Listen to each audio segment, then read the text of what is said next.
The Boys and Girls Club of Coastal Carolina recently hosted a fundraiser in Morehead City. With the help of club members and area principals, they put their own spin on the game show, Are You Smarter Than a Fifth Grader? As we found out, educators and students alike are putting the fun into learning.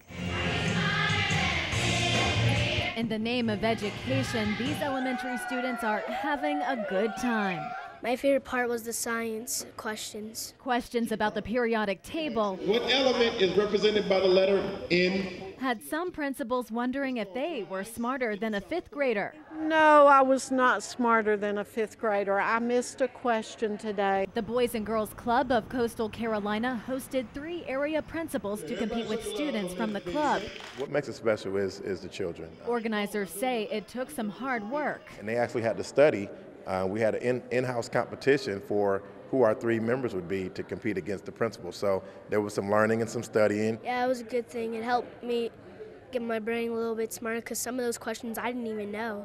In theme with the real TV game show, teams had to answer questions from where is Africa located on a map to what year Columbus discovered America. Well, you can see what the children know and what you're supposed to know. Goodness gracious, those are some questions. It models for them that it's okay to make a mistake every now and then.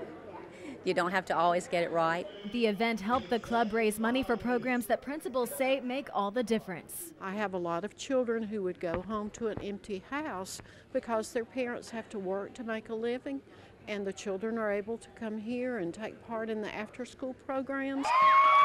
With principals, students, and families working as one, kids are reminded. Learning can be fun. And educators say it proves when students enjoy learning, it boosts their confidence. I feel a lot smarter than I was before. And leaves them wanting more. What students and educators are doing there in Morehead City is just one example of what's happening across the East. Nominate someone today. We want to hear from you and come meet school stars where you live. Andrea Blanford, 9 on your side.